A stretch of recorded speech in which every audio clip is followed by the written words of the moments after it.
I was just thinking, how the South Americans, they had pyramids and they were mining and everything like that. And the American Indians, they were basically Stone Age. Now, I'm not saying anything bad about that or anything. I think it's pretty cool that they were, that prehistoric, and there was, somebody. They should have been, not studied, but at least, studied their, done more history on them instead of, Well, anyway, it's too late now. Well, what I'm saying is, I think what happened is, I think the American Indians and like the whatever you want to call them, the Indians in the U.S. and maybe up into Canada, and basically those tribes were here prior to the. They say that I was looking up because I was wondering, what do they think about is who was here first, like the American Indian or South American? They're trying to say the South American, some place in Chile, was here first. There was like something, but I don't think that's true. I don't think if they had a.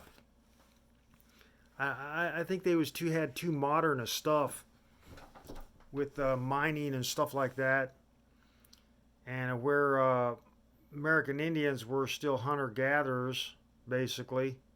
I mean, there was some.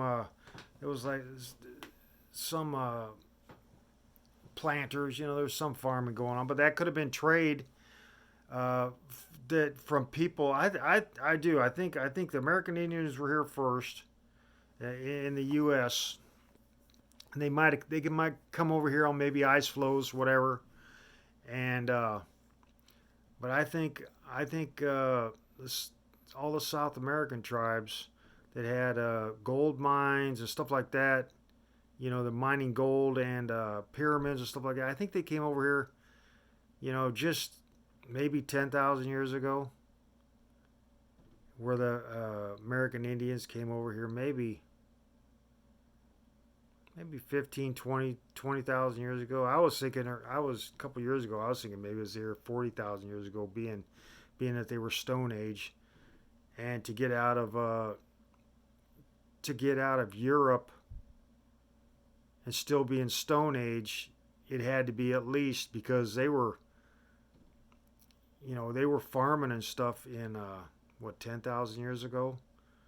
They had a livestock, so they had. I mean, it's not like they had planes and boats, so they was walking, and if they was catching ice floes and stuff, or whatever, if they was riding, hunting seals on ice floes and going from, that's what 40 miles across, or if it was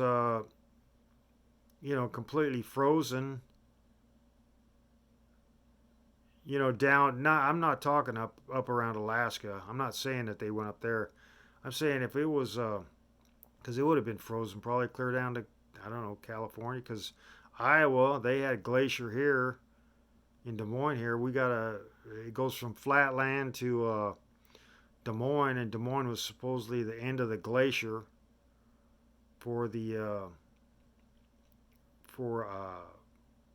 ice age. It was the ice, the glaciers came down to right apparently where Des Moines is. Mississippi, I think, is water. It's the spring there is probably from, 40,000 or however many thousands of years that the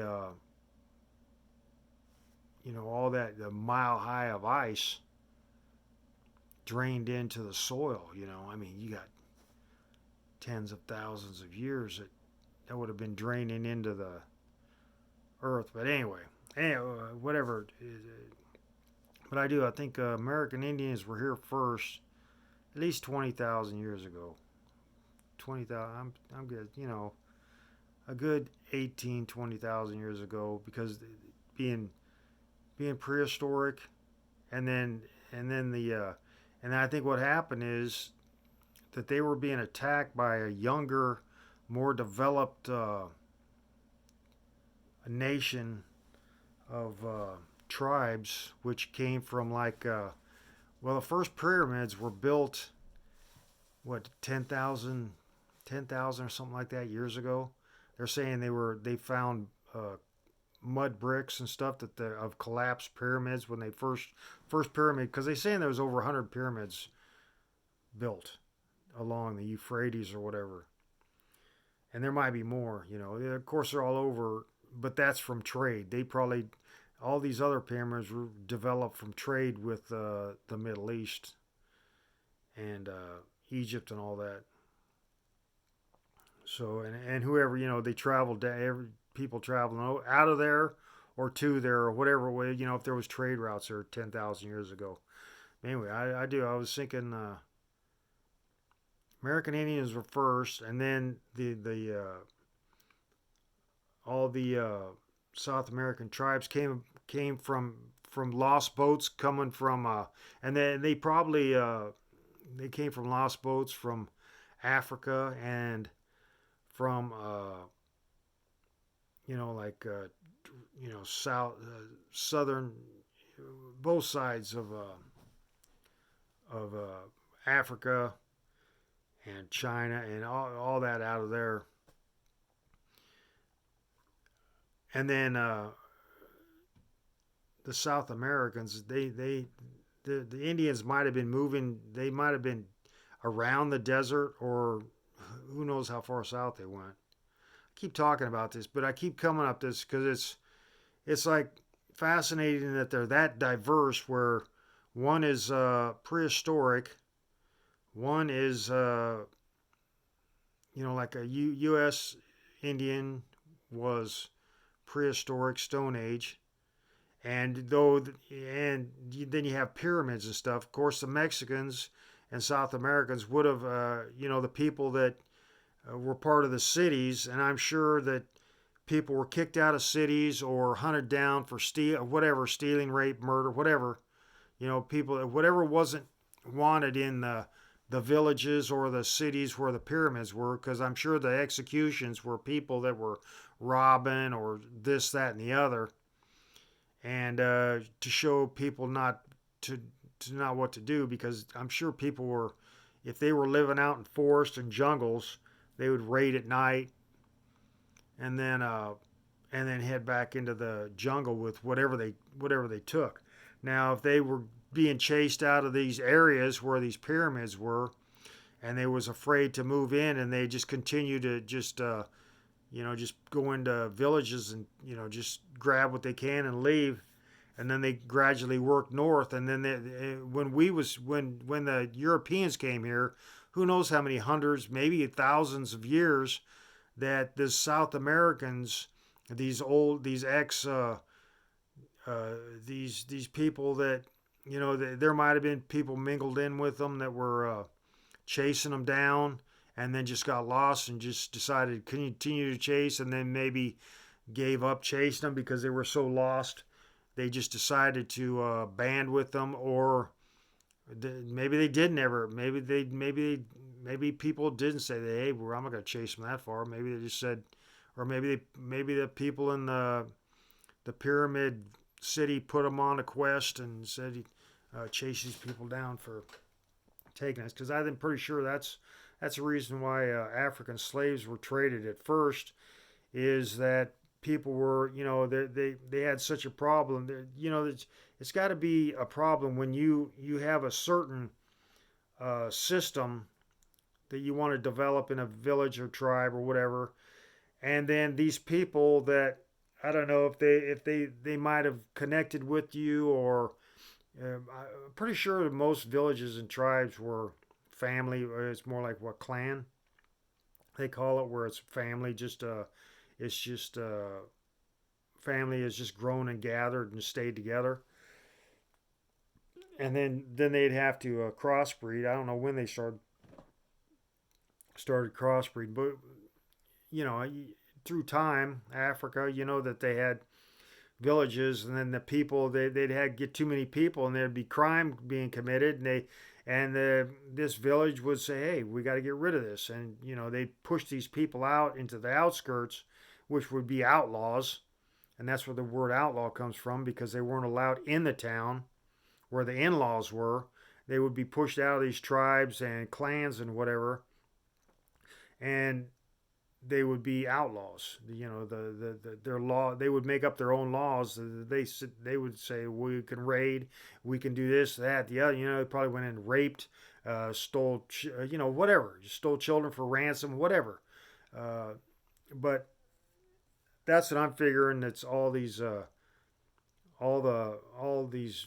a lot of these people in Mexico were just stranded in the desert, and some of them had made it far enough north. Maybe they followed uh,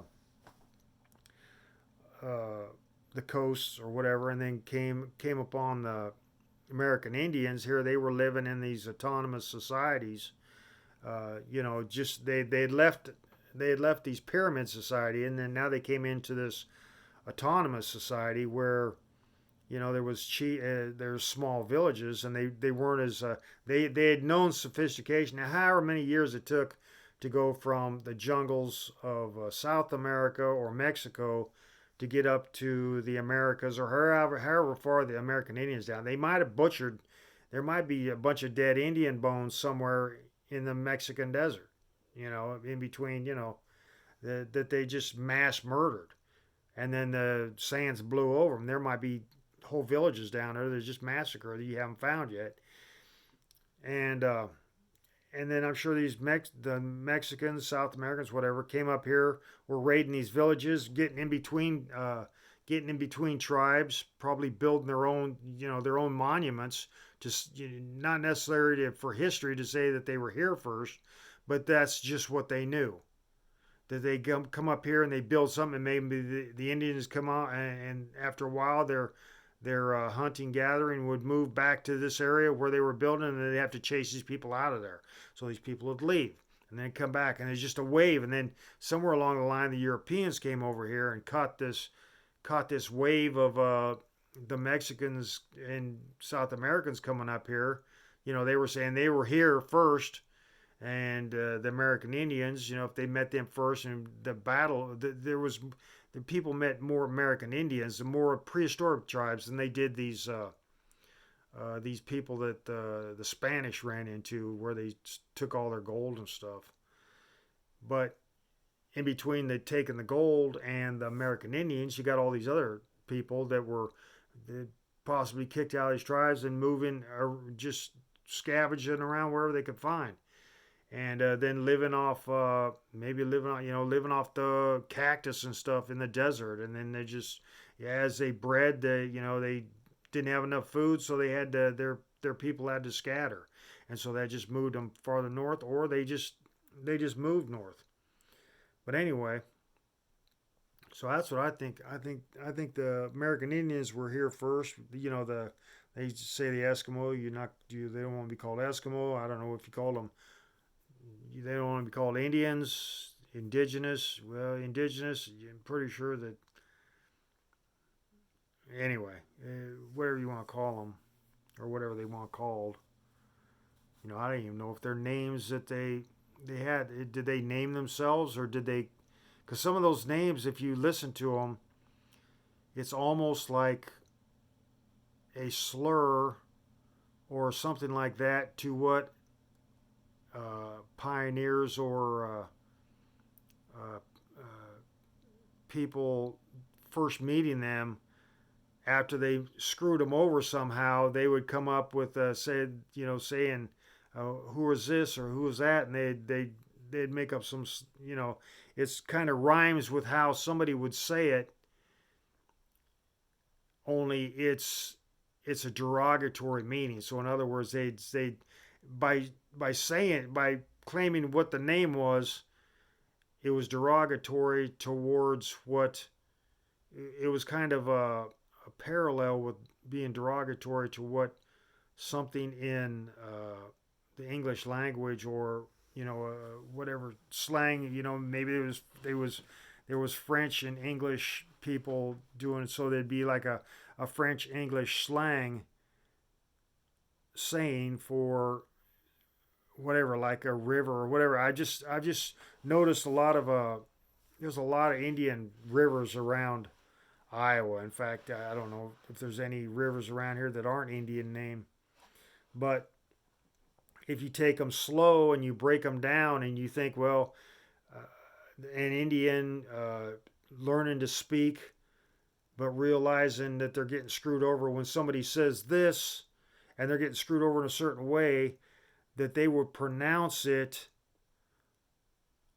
what how they're getting screwed over by what say the explorers were saying something and that what I can't I right now I don't have off the top of my head I can't even think of like a river or nothing like that what I can explain it as, but say that they would have a couple words that they would say, maybe they'd turn to whisper something and the Indians would pick up on what they was saying, and then right after they said it they got screwed over somehow. And so when these guys would say, maybe for whatever reason, and these guys would say it, and then the Indians pick up on it, and then they'd say, these Indians for trying to mirror image being screwed over, these people would say, "What's the name of this river?" And the Indians would kind of mock the name, but they wouldn't get it right.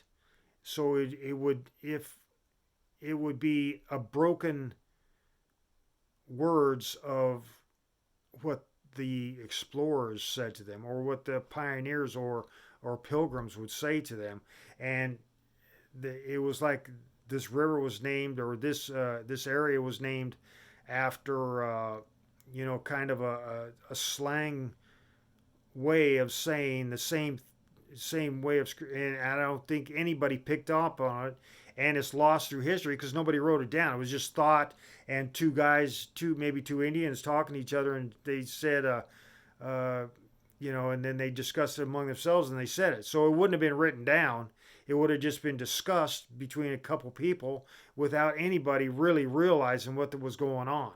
So that's kind of how I pick up on some of these names of towns, uh, rivers and stuff. Basically, rivers and areas.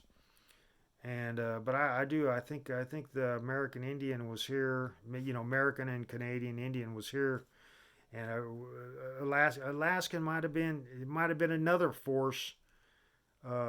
They might have been a coastal force. That's all they did is went up and they might have went up and down the coast because they are basically staying on the coast where American Indians they're on the coast, but they basically spread across. But I think you can see their cultural differences, and you can see that they're almost in the Bronze Age, or is it even the Bronze Age? I know they're not the Stone. Of course they have stone artifacts, so it might have been in between Stone Age and Bronze Age that the South Americans came across, but it's definitely Stone Age when the American Indians came across, and the same as well, I'm gonna say Eskimos because that's American Eskimo. They say it's a derogatory name, but anyway. So that's my story. What I'm thinking. So if that's where I'm at, I keep I keep getting these. I don't know. It's because there's no history of it. I've thought that they've come across. Some of these some people could have come across. How flood debris comes down a river and gathers. Nowadays they break it up because it's we're in the age where we have to have this, that, and the other. We can't have this, so they'll blow it up. And because they don't want a river, if a flood debris came down a river and the river it would be like a beaver dam, and it'd either break away or build up a flood and it'd flood the area. Well, I'm sure that somebody would get up on this debris. If it might have been debris that you know in days of before logging and all this stuff, I'm sure that a lot of these rivers were just clogged with logs, every winter because it just, because from the thaw and even flooding season. If there was a big flood, it would just clog these rivers with debris until they just blow up, and not blow up, but the debris at the end of the river would just become massive, be like an island of itself, and people would go up on this island. There was no safety rules, there's no ocean, so they'd go up on there, and there might have been deer up there that trapped in a flood. They'd go up there and grab deer, and they might have set up camp on some of these. And then if these islands broke away and these people were living on these little islands, going through all the stuff and finding whatever in these things, and building their camps on these giant uh, debris flows. And if it was a couple miles big, it would float out like a big island. Now some of them might have separated and drowned. Some might have made it all the way across 30, 40 miles. Sure, yeah, I believe that there's enough right wind in this, and enough people. There's people riding across. But I think the American Indians, being that they're Stone Age, and the South Americans were basically between maybe Stone and Bronze Age. So they were. It was like they're probably in transition. They might have seen some pyramids built, and that's the reason I was thinking. Well, uh, their thought. The pyramids being built. They didn't build them till what? I don't know, 800s. What they're saying, something like that. But if that's true, then they might have had other things built. But I'm pretty sure that, or there might they might have had it might have been somebody on a boat came across, got into a hurricane, hit the coast. These people took them in. Their boat dissipated. They burned it up, or they used it, or whatever. And then they took them in, and these boats, maybe they were Egyptians, and maybe they were people, important people, or there might have been a builder or somebody, or it might have been slave ships, back in Egyptian times, Egyptian slave ships. I don't know if Egyptian would be. I don't know where Egyptians would go for slaves except war. And if you go back that far, the villages, they weren't. If you go back to some of the anyway, they might have. But anyway, if there was ships that got lost that had people that had knowledge of say mining, boom, they land in South America, and that's their civilization grows. And then you got all these people coming north, and you got the wars in between, and then you got the Europeans coming across, and they're getting in this battle between the Indians and the South American Mexicans, and they basically sided with the South American Mexicans. 'Cause look who's free to roam. They're free to roam, free to do anything. They don't have any. They're coming across the border and saying that they're from here. How can they be from here? Speak a different language that wasn't here from here. They don't even have the same culture as that was from here, except for if when they raided into the areas maybe in between tribes or something and built whatever, or maybe had a trade with these tribes, and they all met at this tribal trade station, that they build everybody thinks, well, it's for this. Maybe it was just built for trade. You go there, and if you meet somebody there, then you trade with them or whatever. Maybe that was part of the culture. But anyway, I think, they were raiding, they were pushing them back, and then we came along, got in between this war, and we put the American Indians in freaking reservations, and we let the Mexicans just roam around, and the Indians aren't going to fight it because we was in war with them. So why would they fight Mexicans? But they might not even have realized, because there's no history of them fighting the Mexicans and South Americans coming up here and possibly killing off whole tribes. Who knows? I don't know. I'm just saying, it's just so possible that's how everything happened. Anyway, 24 minutes. I better cut this thing off.